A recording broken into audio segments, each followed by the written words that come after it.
Hello, welcome. That's your allotted 1 minute of ocean sounds. I hope that's got you in the mood to get out on them waves, listen to some crusty men, and maybe do an animal cruelty or two. Hello, my name is Sam Grant. I'm the guy who is reading this for the first time and trying to explain it in terms that normal people like myself, who are not good at books or words, might understand. And with me is Andy Parrott, and I'll let him summarise himself, because I think that's polite. I'm here because Sam wanted company for this endeavour, I think, mainly. But occasionally Sam asks me questions, and usually if he doesn't know the answer, I don't know the answer either. I've been set up as a kind of guru. You're our consultant. Yes. And when I say our, I don't just mean me, because our is like, this is what I'm learning as I'm getting better at words. Our doesn't just mean me, it means all of us. And this is a project for all of us, so we can all enjoy Moby Dick, not just people who can speak fucking mystery words that Herman Melville liked to invent. What a lovely sentiment to start with. We've had some ocean sounds. We love a lovely sentiment here. Yeah. I don't know if sentiment is a banned word, though. Is that too many syllables? It's only 3. That's okay. Okay. What's the cut-off point? I'd say 4 is probably pushing the limit. Like, you have normal words up at the 4-syllable mark. Words like apology. Mm-hmm. Wait. Oh. Yeah. Yeah, it checks out. Yeah. Words like photograph is 3. Yeah, you don't. Mediocre's is mediocre. No one knows what mediocre means, Andy. I'm putting a moratorium. Oh shit! I'm putting a ban on the word mediocre. Because mediocre, field, isn't it? It is. I was just waiting to see how long it would take for us to get past 4 syllables. Stupid English. It's fucking nightmare language. But yeah, everyone thinks that mediocre means bad, but it actually just means like normal, doesn't it? Is that right? Or have I been misled again? Well, it just does. It means not great. Yeah, but it's said in like a condescending way, though, isn't it? It's like, oh, it's just normal. It's not fantastic. Yeah, but you could say anything in a condescending way if you want to be a prick. It's not like a doctor, though, giving you like I was going to say verdict. What do doctors give you? Prognostication, a diagnosis.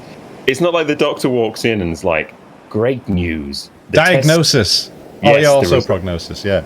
The results have come back, and it turns out you're mediocre. Like, they wouldn't... I wouldn't like that. It doesn't have positive connotations. I think it's always said when it's meant to be kind of belittling or something, which is deemed, like, the perception is that it's been given too much credit for something, and you're bringing it down a peg or two. Because, yeah, everyone loves it when just people who weren't involved in a project come in and bring it down a peg or two. That's just what everyone needs. Yeah, that's what people want to watch. Can you believe that food critic is a job? No, I actually can't. How is that allowed? Like, how can you taste something and then write words about it and then expect other people to take that seriously? Like, those languages, taste to word, that doesn't go. Wait, hang on a second. The language doesn't evoke any kind of... There's no sense memories. No. You cannot describe to me what chicken tastes like. Well, not the concept of chicken, but I can tell you what a chicken... So, like, I had some chicken and it tasted really burnt, and, like, it had lots of peri-peri sauce on it. You can picture that in your mind's eye. Well, not if I don't know what peri-peri sauce is. And if I don't know what a chicken tastes like, or if I've never burnt food, because I'm a good cook, actually. We're getting into some pretty deep stuff, like about, like, do we ever really understand language the way that other people understand it? No, you will never. No one will ever truly understand another person, which is why you've got to be happy with yourself before you can be happy with others. You've got to just think, I'm tasting chicken, and that's all that matters. I don't need to. Don't judge me. I'm having my wings.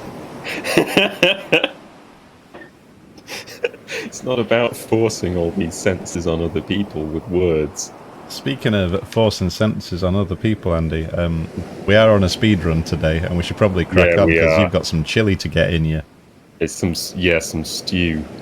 And also, just I was distracted there because I had a look at what's coming up in Chapter 27, Knights and Squires Part 2. And Yes. there's my new favourite word. Oh, See if you can guess what it is. That's laying the groundwork there to make the audience go, oh, there's a good word coming up, I'm going to stay. That's what you do there. That's baiting the hook. intrigue and foreshadowing. Yeah. I mean, previous to this, my favourite word was quaggy, which is another. I've used quaggy. Since then, yeah, me too. Yeah, I've called someone a quaggy motherfucker. Whoa. We're playing Overwatch, it's normal. It's gonna get you banned. It could do. No one knows what it means. Well, that's the thing. They'll be like, I don't know what it means, but the violence with which he says it. All right, so without further ado, I'm going to put us in. Wait, I've had to give my stream deck away because I've quit my job again. The transitions are going to be slower today. I'm going to Moby working. There we go. We are on to Chapter 27, Knights and Squires. Sorry, burping. I've been having a rum and coke and I'm mixing it with a cup of tea. And it's doing things to my body. All right. They do on continent. Do you want me to take it away, or do you need a bit of time to process? Well, usually we do a little bit of a recap, don't we? Oh shit! Yeah, Let's not. Fuck it. Let's not do a recap. Let's just read the last chapter. Okay. We all know what's going on here. I'll tell you. I'll give you the 3-sentence version. Ishmael is a guy who's telling us a story about how he went to sea on a boat made of bones. He's on the boat. They've just left. That's 3 sentences now. Fuck off. There's your recap. No long words either. No long words. Alright, so if we recap from Chapter 26, Knights and Squires, Part 1, I'll begin. The chief mate of the Pequod was a man called Starbuck, a Quaker born in Nantucket. He was a long guy, tall in that way. Oh, he was a long guy, tall in that way. Not long along the ground like a snake, long like a big skinny tall guy. Even though Nantucket was a cold place, Starbuck was the kind of guy who could thrive in a hot place too, with his skin all stretched taut and leathery, flesh like a twice-baked biscuit. He was the sort of fellow that if you took him to the Indies, his blood wouldn't go off inside his body. You're going to have to keep going because it's still loading in Google. Alright. He was like a big bottle of ale in that way. You take someone without his kind of constitution out to the tropics, pow! Rotten blood, instantly. Sorry, it's really nice. You would have loved it, but it's not safe for people like you. I'll send you a postcard. Are you loaded yet? Okay. Yeah, I've got back to it. Skinny guy like that must have been born during a drought or famine or big dieting craze, because his mum can't have been eating very much to put such a stringy person on this earth. He was about 30, and it was like over each year had come along and just evaporated off a bit more of him. But not in a bad. What happened to this paragraph? Okay, let's fix this. Over time, each year had come along and just evaporated off a bit more of him every year. There we go. Not in a bad. But not in a bad way. It was like we'd got an AI writing this. That's the next step. It was like his was. Don't get me wrong. It was like he was. Fuck me. I'm sorry for anyone who watched last week. It's like he was being distilled down to his purest, strongest form. A potent Starbuck, withered yet essential. Starbuck Essentials. Should we read that whole bit again? Just so yeah, we kind of lost some of the impact there, didn't we? having edited some of these into podcasts now, I'm like, I just want to make it as easy as possible to construct. Yeah, So, sure. okay. Skinny guy like that must have been born during a drought or famine or big dieting craze because his mum can't have been eating very much to put such a stringy person on this earth. He was about 30, and it was like over time each year had come along and just evaporated off a bit more of him every year, but not in a bad way. Fuck's sake! Alright, we don't need every year twice. I've got to press on. Don't get me wrong. It was like he was being distilled down to his purest, strongest form, a potent Starbuck, withered yet essential. Starbuck Essentials. You might think he looked ill or something if you were less well versed in the mores of the human body than I am. Because actually he was skinny and fit at the same time, like a marathon runner, like a revivified Egyptian, a mummy, not just a normal Egyptian guy. Those usual guys can have some meat on them. I'm not saying all Egyptians look like mummies, for clarity. He was superstitious too. Loves his family and his cape, but most of all he loves cowards. I have no man in my boat, he'd say, who is not afraid of a whale. By which he means that an utterly fearless man is a far more dangerous comrade than a coward. Starbuck there is as careful a man as you'll find anywhere in this fishery, is the sort of thing people would say about him. But that changes some of its meaning when you learn what passes for careful among these whaling types. Still, Starbuck was the kind of guy who would treat bravery the same way he'd treat a nice bit of beef and bread. He'd not go overboard with it, he'd look for a balanced diet and all that. He'd be the kind of guy who thinks, I am here in this critical ocean to kill whales for my living, not to be killed by them for theirs. Perhaps one cause for this would be the number of people he knew who had been killed by whales, which was lots. So on the whole, a generally pretty sensible man. But Ishmael, didn't you say he was superstitious? You might whine. And to that I say, yes, sensible in sensible times, but in times that's got a little bit spooky, a little bit out of the ordinary, a little bit crazy, well then Starbuck's not likely to be sensible at all. You put a guy like Starbuck up against a scene with an oversized, weird-coloured sea monster and a demonic captain who yells about Satan and death all the time, and you're going to see just how unsensible a man like Starbuck can get. Things might be coming up here, which now, I need to preface this. Now, yeah, that works. Now, things might be coming up here which could paint Starbuck in a bad light, and I just want you to know that I respect him, and I take no joy in reporting on his upcoming loss of dignity or sanity. Starbuck was a humble, regular guy, and I respect any humble guy more than I'll ever respect a king or a bank. Nice. Amazing. Alright, chapter 27, Nice Quest, part 2. Okay, do you want me to begin? I'll do it. Okay, you go for it. Okay, here we go. Stubb was the second mate. He was a native of Cape Cod and hence, according to local usage, was called a Cape Cod man. I don't know how they arrived at that nickname. A happy... A kind of Aquaman, if you will.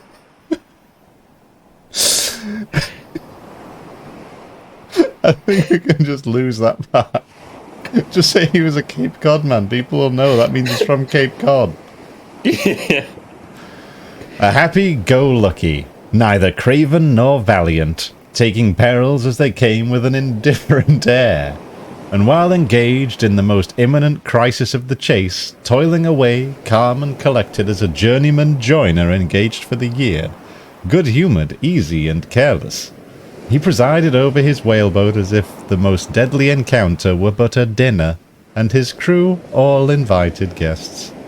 He was as particular about the comfortable arrangement of his part of the boat as an old stage driver is about the snugness of his box. When close to the whale, in the very deathblock of the fight, he handled his unpitying lance coolly and offhandedly, as a whistling tinker his hammer, he would hum over his old rigadick tunes while flank and flank with the most exasperated monster. Long usage had for this stub converted the jaws of death into an easy chair. What? Okay. Long usage had for this stub converted the jaws of death into an easy chair. What he thought of death itself, there is no telling. Whether he ever thought of it at all might be a question, but if he ever did chance to cast his mind that way after a comfortable dinner, no doubt, like a good sailor, he took it to be the sort of call of the watch to tumble aloft, to bestir themselves there, about something which he would find out when he obeyed the order, and not sooner. All right. Any questions? Only, can you guess what my favourite word is from this big old chunker of a paragraph? I mean, I would hone in on rigadig. Give this man a little prize. A little rigadick prize. It's just the image as well. It's just that I got my old rigadig tuner going. Like, what tune is he whistling while he's fighting with these whales? Pretending he's just having everyone round for dinner. Yeah. Alright. So. I think it's weird to just go into talking about Stubbs without saying that now we're talking about a different guy. That might confuse people. So I'm going to add on. Now let's talk about a different guy.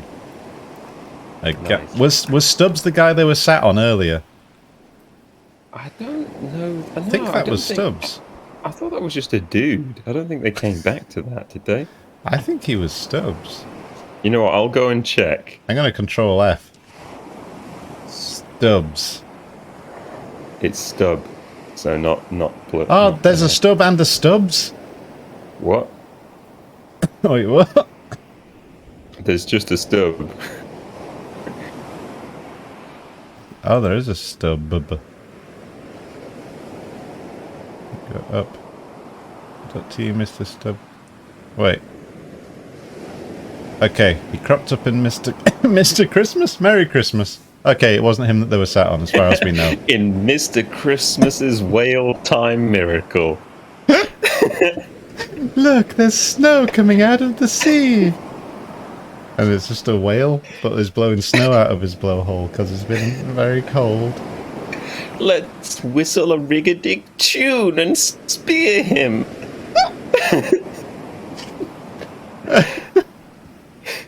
Now let's talk about a different guy. A guy called Stubbs. Stubbs is a guy who doesn't fear death. Wait, does he know what death He's is? just changing his name to Stubbs. What? Stubbs is his name, wasn't it? It's Stub. Oh, for fuck's sake, it's the same name. If you change it now, you've got to change it for the No, whole fine, book. he could be Stubb. Stubb is a guy who doesn't fear death. Does he know what death is? I don't know. I never asked him. Death is a chair that he sits in. Yeah. Death is like... No, we've got to have the jaws. Yeah. The jaws of death are like a comfy chair to Stubb. And you'd better believe he's going to make himself comfortable in it. He'll fill up a harpoon boat to go after a whale like he's seating guests. Like he's seating guests for dinner. And while everyone else might be screaming and shouting orders and sailorish commands, old Stubb, well, let me tell you, Stubb, he's just... There's times where, like, I think you're on like the home straight of the paragraph, and then you use a phrase where I'm just like, he's starting again. We're back. It's like you can see the exit, and you're like, "No, we're gonna go around. We're not done here." Again. He's gonna be whistling himself a jaunty sort of rig-a-dig tune. Lancing in a very offhanded way. Did I miss anything vital? I think that's all. I mean, yeah, he's very complacent. You know, he likes whistling. Have you got rig-a-dig? I got rig-a-digging. Yeah. Excellent. Calm sort of guy. Excellent. So if we really want to cut it down, just get rid of that first paragraph. Maybe we can have that as an option in the abridged version of our abridged version of Moby Dick. It's just bullet points. I've gotten into that. That's actually just when you go on Wikipedia and look at the plot synopsis of various books. They give you everything beat by beat. Yeah. Sometimes at the very beginning of the article about an author when you don't really want the book spoiling for you. Oh, yeah, that happened when I was looking up what people were saying about N.K. Jemison's... what was it called? The one about Earth Wizards. And it's like, in this series of books by this author, let's say it's like if you wrote a review of Planet of the Apes, and he said, set in a far-off future Earth where apes have taken over. Like, it's the twist from the end, and they just bring it right to the top. Nice. Didn't like that. Okay, so. Yeah. I think this one's you. Okay. I guess. What perhaps? What perhaps with other things made Stubbs such an easygoing, unfearing man, so cheerily trudging off with the burden of life in a world full of grave peddlers, all bowed to the ground with their packs? What helped to bring about that almost impious good humour of his? That thing must have been his pipe. For, like his nose, this short, black little pipe was one of the regular features of his face. You would almost as soon have expected him to turn out of his bunk without nose as without his pipe. He kept a whole row of pipes there ready, loaded, stuck in a rack, within easy reach of his hand, and whenever he turned in, he smoked them all out in succession. I know, lighting one from the other to the end of the chapter, then loading them again to be in readiness anew. Yeah, for when Stubb dressed, instead of first putting his legs into his trousers, he put his pipe into his mouth, which is a great image. Yeah, it's like he's somebody in one of those pros in a hot dog eating competition, but he's doing pipe smoking. Okay.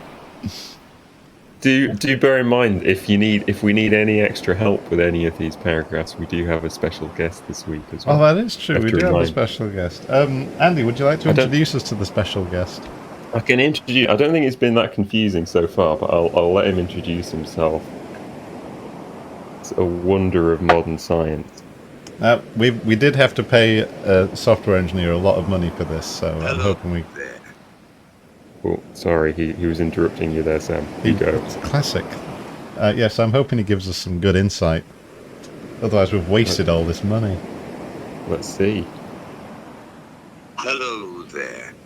This is Cyber Melville.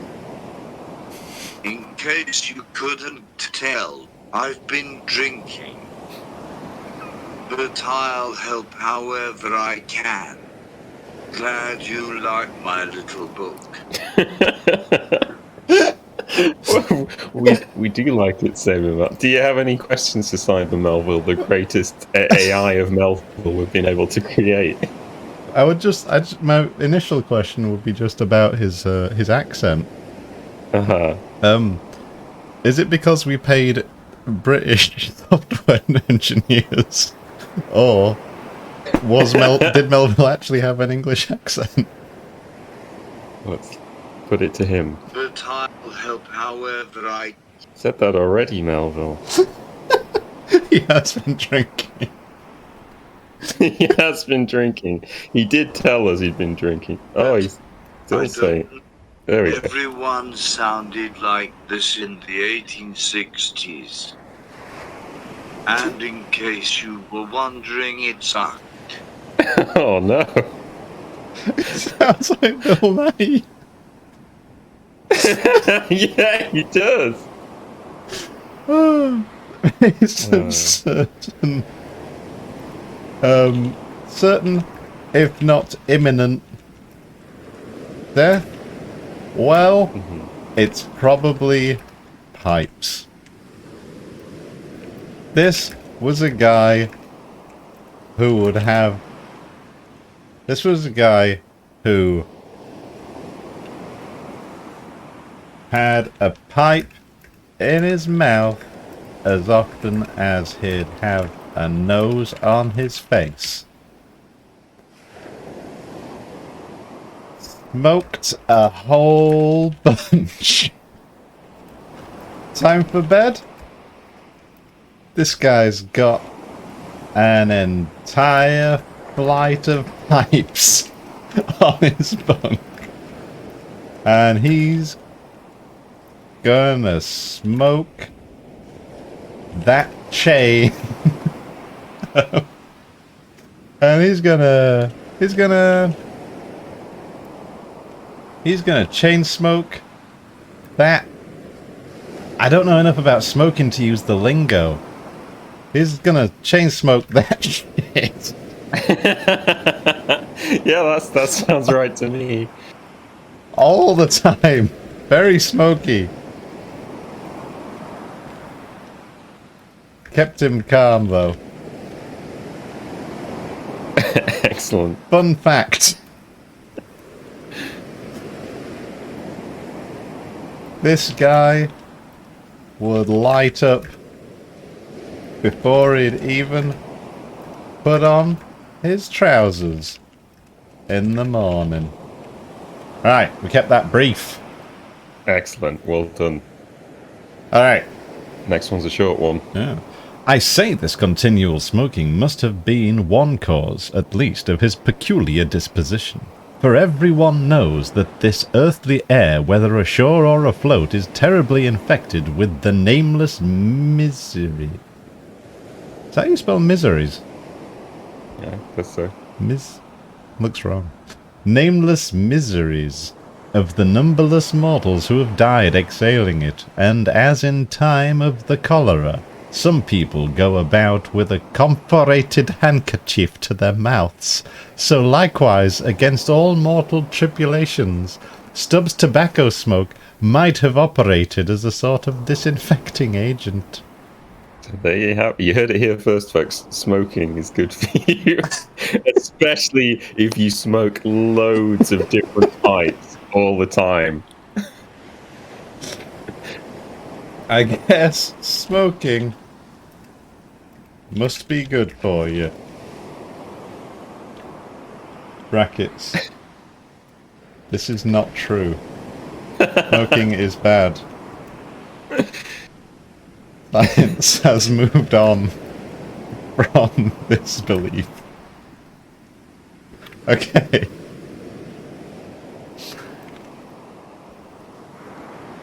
If Cyber Melville has anything to say about that. Has he got No point in blubbering about that is what I always say. There you go. Seemed a bit contextless to me. Seemed like somebody clicked on the wrong button, but it's... These fucking developers scammed us. Yeah. I think they've shortchanged us. I think they've given us somebody else. They're giving us Bill Nye. Yeah. Just give him the Bill Nye. Okay. Just looking ahead, Andy. What's your cut-off on getting your chili? I mean, probably not too much longer. How long have we been going? It's We're going 31 minutes. yeah. I reckon we can do the rest of this in 20 minutes. What do you Let's reckon? do it. Speedrun. All right. Okay. Also, just like I have read ahead slightly when he introduces one of the harpooneers, some not great words being used. I can, if you'd like me to read that section, I will just attempt to skip over any bit. I've got to. Yeah. Let's just go for it. When he's using dated and offensive language. So yeah, apologies for that, everybody. It is a book written in the 19th That's why century. we're here. We're fixing it. Yeah, I mean, it still sucks, but it's there. So. I don't even know what's coming up. I'm excited. Okay. All right. I did the last one. This is you. Flask! Yeah. The third mate was Flask, a native of Tisbury in Martha's Vineyard. A short, stout, ruddy young fellow, very pugnacious concerning whales. He somehow seemed to think that the great Leviathans had personally and hereditarily affronted him, and therefore it was a sort of point of honour with him to destroy them whenever encountered. He's fallen into the right profession. Yeah. So utterly lost was he to all sense of reverence for the many marvels of their majestic bulk and mystic ways, and so dead to anything like an apprehension of any possible danger from encountering them, that in his poor opinion the wondrous whale was but a species of magnified mouse, or at least water rat, requiring only a little circumvention, some small application of time and trouble, in order to kill and boil. This ignorant, unconscious fearlessness of him made him a little waggish in the matter of whales. He followed these fish for the fun of it, and a 3 years' voyage around Cape Horn was only a jolly joke that lasted that length of time. As a carpenter's nails are divided into wrought nails and cut nails, so mankind may be similarly divided. Little Flask was one of the wrought ones, made to clinch tight and last long. They called him King Post on board of the Pequod because in form he could well be likened to the short, square timber known by that name in Arctic whalers. So weird nickname. Yeah, and which by means of many radiating side timbers inserted into it serves to brace the ship against the icy concussions of those battering seas. I feel like it lost the metaphor at a certain point. So.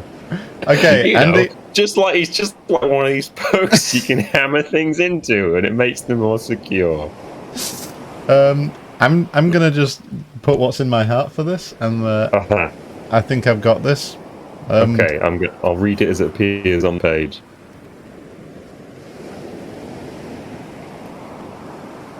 Nice. And that's that. Flask. This guy fucking hated whales. That's all we need to know. That's what we need for the speed run. That All sounds right. good to me.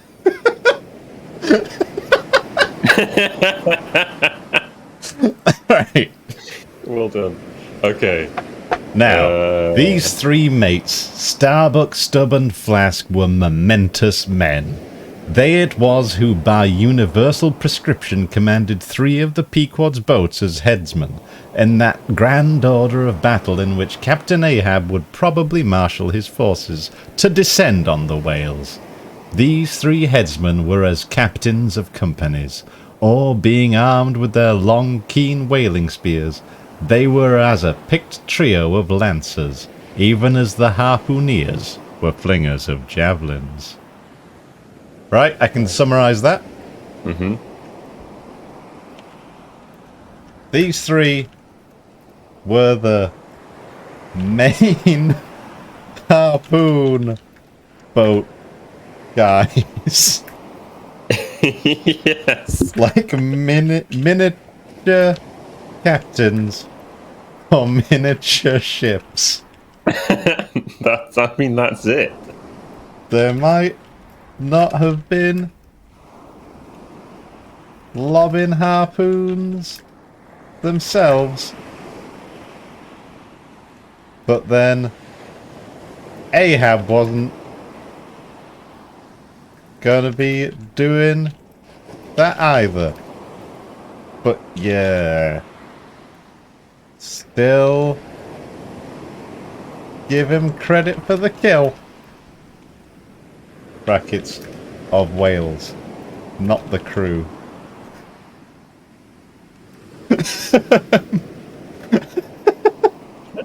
Depends on your take, really. All I know is things go badly for these guys. I don't know if Ahab's a good captain or a bad captain. Okay, well that's gonna. I mean, I think the next chapter is called Ahab, so maybe we'll start finding out. Would you charge him with death by negligence? Not by There's nothing negligent Not by about negligence. it. No, he's not. I would say he's very actively pursuing death. So yeah, there's no kind of. It's not a lazy captaining that's going on here. Okay, hubris. I wouldn't say he's a mediocre captain either. Would you say he's a good captain?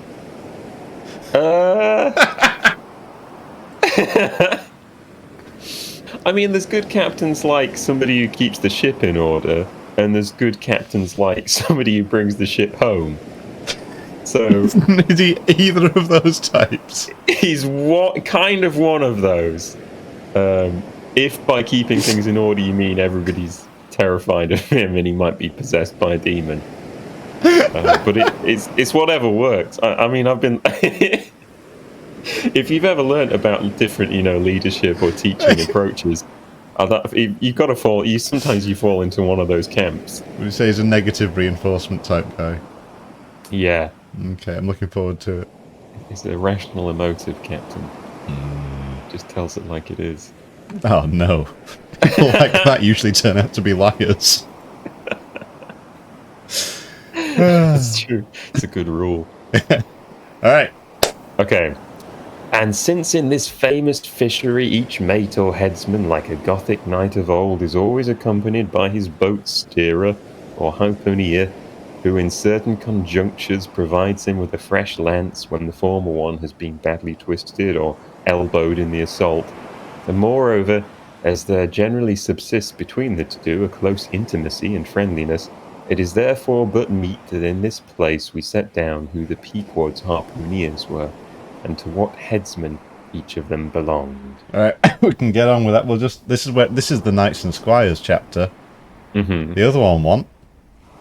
Yeah. Right. We're in it. Okay.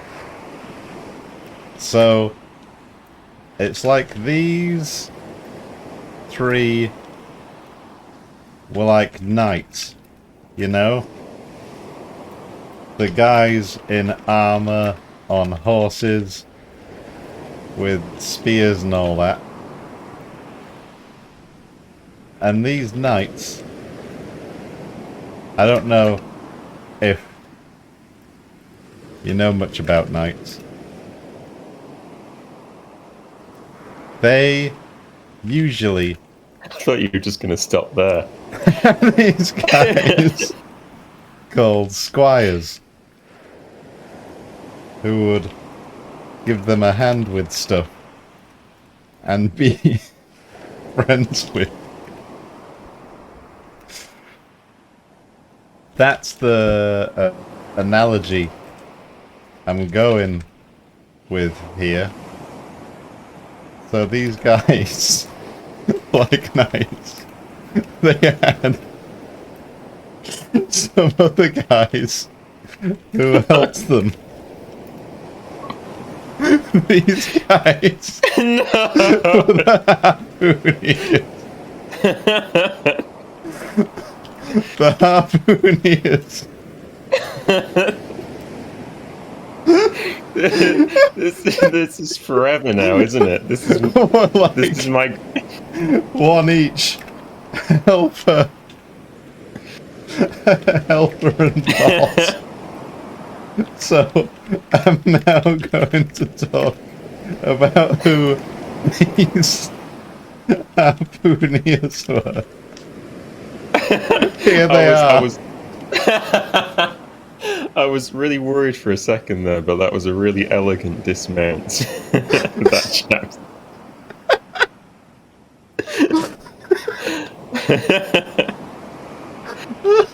I don't think we're making it easier to read. We are making it easier to understand. Yeah, yes, that's a nice way of summing it up. As a heads up for this next one, I know it's you on this, but like, if you're in doubt, just say Native American. Is this the Indian stuff? Yeah, and then the next one isn't great either, but I'll do the next one. And like, yeah, just Jesus! a big disclaimer over order. Oh, no, we don't like that. Should we just skip these ones or like super summarize? No. them? We're super summarising everything. This is the speed run. Okay. All right. But I mean, just a big disclaimer going into it. Like, this is not language that we would use today, and it's also making use of tropes which are very 19th century and just aren't cool anymore. So this isn't us. I've been watching a lot of 80s action films, and they were still in action then. Gotta tell you. Well, yeah, it's not to say that people aren't making use of pretty crappy tropes and language today, but yeah, just that, we're not really down with this. Yeah. Okay. Everyone. First up, Queequeg, the people's champion. Everyone knows and loves him. He was Starbucks guy. Yeah. Wait, you're just translating this straight off. That's great. I mean, that's basically what they say. Yeah. First of all was Queequeg, whom Starbuck, the chief mate, had selected for his squire. But Queequeg is already known. Okay. Next was Tashtigo, an unmixed Native American. From Gay Head, the most westerly promontory of Martha's Vineyard. They keep saying about Martha's Vineyard, and no one knows where that is, or what it even is. Isn't that where Obama's house is? Oh, wait, are you doxing Obama on this show? Doxing Obama. You're like, I found out where Obama lives, and this is the way I'm going to tell everybody. That's the only other time I've heard it. Isn't it? I mean, it's wine growing country. I'm sure people have said that he spent a lot of time there. And that's all I know. Anyway, there still exists the last remnant of a village of, I'm assuming this is Native Americans, which was long supplied the neighbouring island of Nantucket with many of her most daring harpooneers. In the fishery, they usually go by the generic name of gay headers. Tashtigo's long, lean, sable hair, his high cheekbones and black rounding eyes, for a Native American, Oriental in their largeness, but Antarctic in their glittering expression. Also not a great word, but anyway. He's just going full eugenics here, isn't he? Well, that's the way a lot of 19th century writers like to describe people. All this sufficiently proclaimed him an inheritor of the unvitiated blood of those proud warrior hunters who, in quest for the great New England moose, oh, that one moose, had scoured, bow in hand, the aboriginal forest of the Main. But no longer snuffing in the trail of the wild beasts of the woodland, Tashtigo now hunted in the wake of the great whales of the sea, the unerring harpoon of the sun fitly replacing the infallible arrow of his sires. To look at the tawny brawny of his lithe, sneaky limbs, you would almost have credited the superstitions of some of the earlier Puritans, and half believed this wild Indian to be a son of the Prince of the Powers of the Air. Tashtigo was Stubb, the second mate's squire. I thought you had Tashtigo was Stubb. He's also called Stubb. I like the sound of this. I think that's all we need. Do you think? Yeah, that's a good point. Do you think the New England moose is like New England's Godzilla, and it's just going around causing chaos? That's what I mean, mooses are big, right? Meese. But this one is very big. Is the how New England moose. The great New England moose. Tashtigo was Stubb, the second mate's squire. Native American guy. Nice hair. Nice. Right. Okay, I'll take this. Oh, last this one. is a beefy paragraph as well. It is, and it's got other problematic Ah, stuff. shit. I mean, what's really problematic is, like, we've had Flask described. I mean, the closest you got to describing him anatomically is that he's shaped like a block of wood. The closest. Did he say that? Well, that he's shaped like a block. That I he's didn't even... king Ah, a post. short, stout, ruddy young fella. Yeah, And he was pugnacious. But there's nothing about, like, his lineage or, like, what this Yeah, means. it's... The person. With Stubb, it's race like fetishism, innit? Yeah, exactly. It's like, oh, Stubb, he smokes lots of pipes, and it's like he's got a pipe instead But of he's a a nose. normal guy! Yeah, it's not like saying, and that means something about his ancestry, and I can make huge generalizations about where it's just like, yeah, that's this in a nutshell, basically, is that problem. But, okay, I will give this a go. Third among the harpooneers was Dagu, a gigantic... I think you can just say black guy.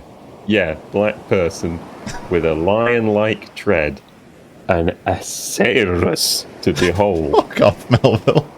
That's Cyber Melville, what's an Ahasuerus? Okay, finally. Hey, Cyber Melville, are you serious?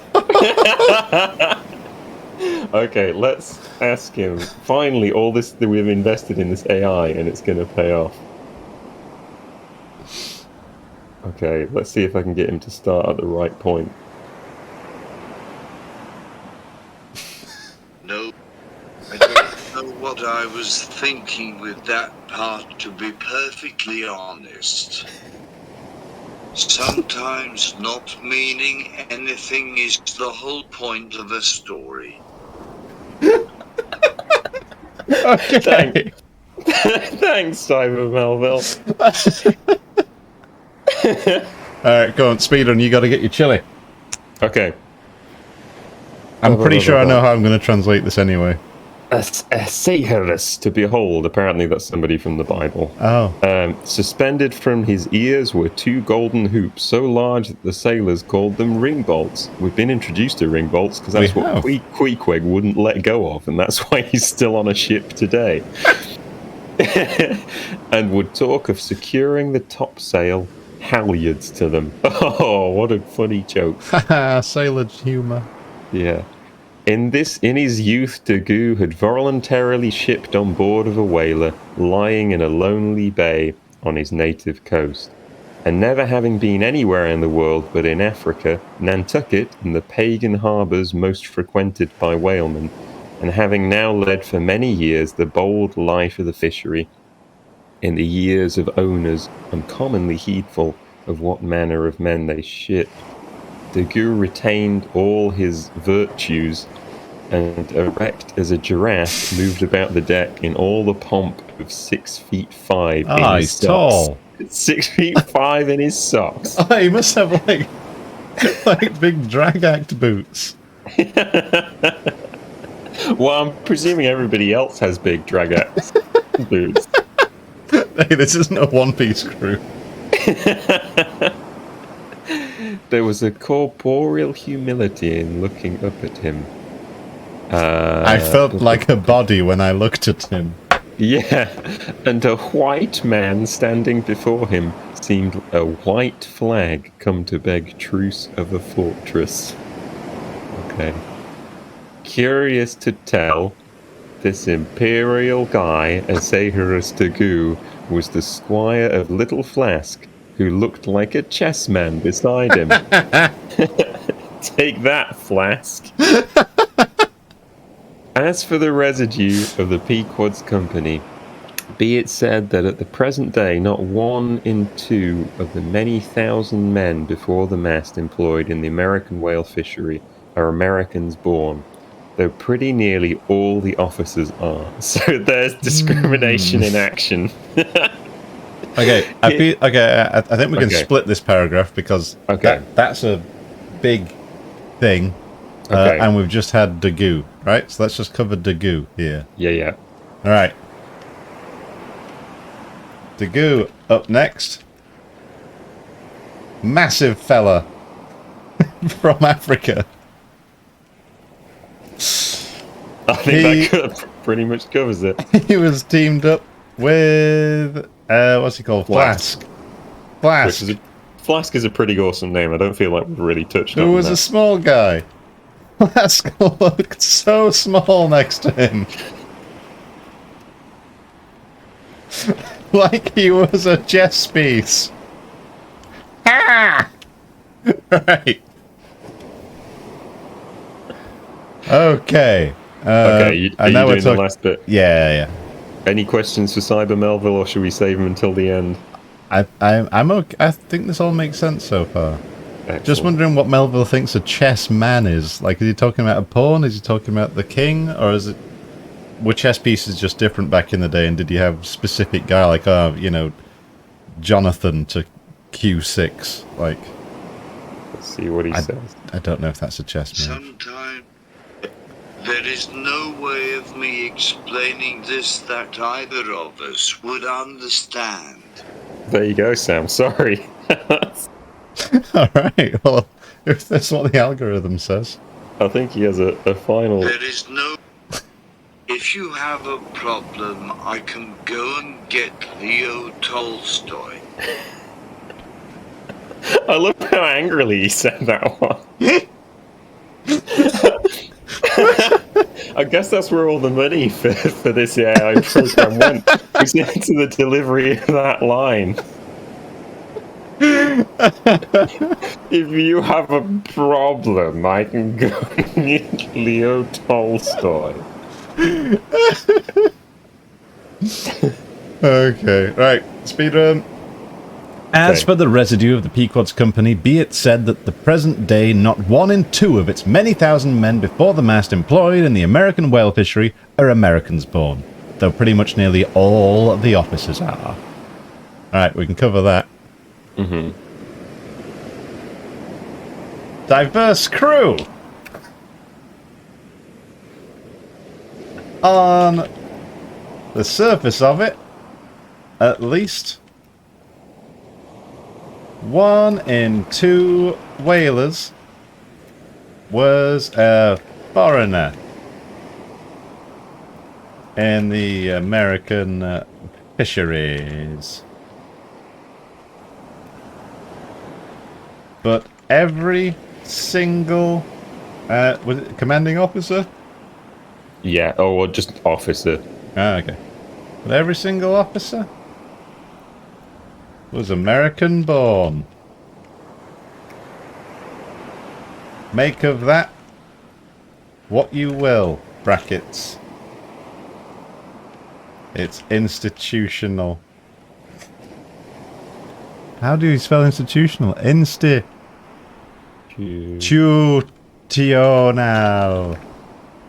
Racism. If you're struggling. Alright. It's good that Ishmael talks about institutional racism right after being weirdly racist. Well, yeah. that's our Ishmael. They're talking about Hull. Hull's gonna get it. Well, Hull's a whaling port. Ah. Alright. Wait, what? Okay. Wait, no. It's here. American boss. Alright. But pretty much nearly all the officers are. Herein, it is the same with the American whale fishery as with the American army and military and merchant navies, and the engineering forces employed in the construction of the American canals and railroads. The same, I say, because in all these cases, the Native American liberally provides the brains. Oh. Yeah. The rest of the world is generously supplying the muscles. No just trolling at this point. Number of these whaling seamen belong to the Azores, where the outward bound Nantucket whalers frequently touch to augment their crews from their hardy peasants of those rocky shores. In like manner, the Greenland whalers sailing out of Hull or London put in at the Shetland Islands, to receive the full complement of their crew. Upon the passage homewards, they drop them there again. How it is, There is no telling. But islanders seem to make the best whalemen. They were there again. Oh, wait, what? Oh, they were nearly all islanders on the Pequod. Isolatos, too. I call such, not acknowledging the common continent of men, but each isolato, living on a separate continent of his own, yet now federated along one keel. What a set these isolatos. An anarchist Klutz deputation. Andy is making all the words up now. I don't know what's going on with this bit. I'm sorry. Okay, I'm going to keep reading through and then I'm probably just going to not put anything for it. Yeah. An anarchist Klutz deputation from all the isles of the sea and all the ends of the earth, accompanying old Ahab in the Pequod to lay the world's grievances before that bar from which not very many of them ever come back. Black little Pip, he never did. Oh no, he went before. Poor Alabama boy on the grim Pequod's forecastle. You shall ere long see him beating his tambourine, prelusive of the eternal time when sent for to the great quarterdeck on high. He was bid strike in with angels and beat his tambourine in glory. Called a coward here, hailed a hero there. Okay, so if you're ever unsure of how to end a chapter, just start yelling about somebody else who is doomed for death. Okay. Apparently, Anarchist Klutz was a figure in the French Revolution. Just a made-up name. Well, Andy, Yeah, you know, everything that I've read on from the line we put in about institutional racism, I don't think it's important to the story. I don't think it's that important to the story. And with either. that, the chapter is done. It's a shame to lose Hull, but that's how it's got to be sometimes.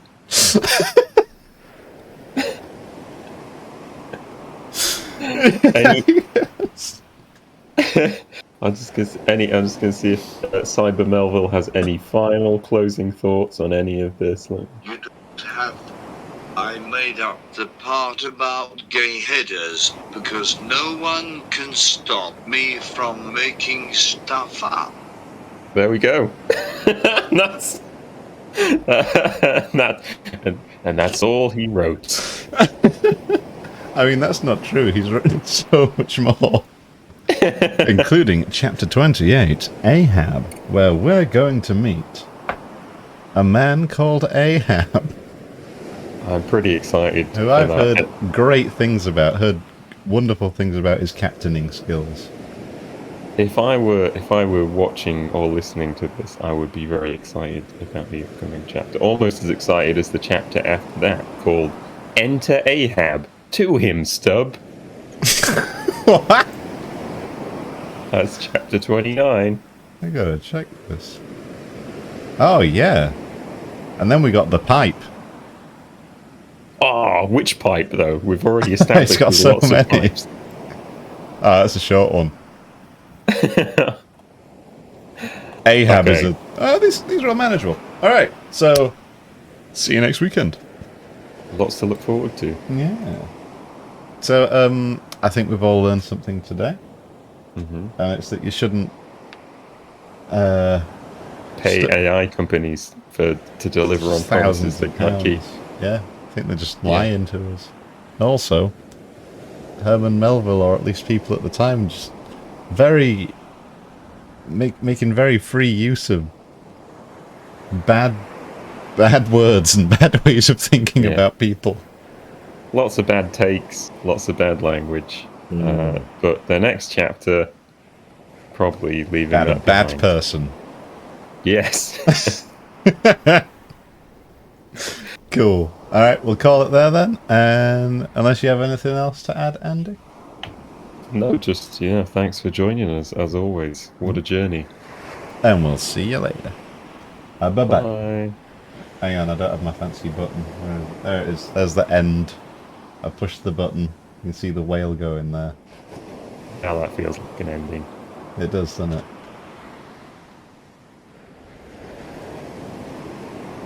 You know the splashing water by the side of that whale? That's 3 separate layers in After Effects, that. It's really effective. They fall in different directions to make it more authentic. It's hypnotic.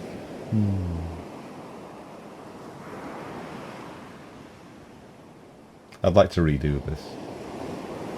Not the entire like chapter, it. just my animation. I think it'd be a good screensaver. Just those waves.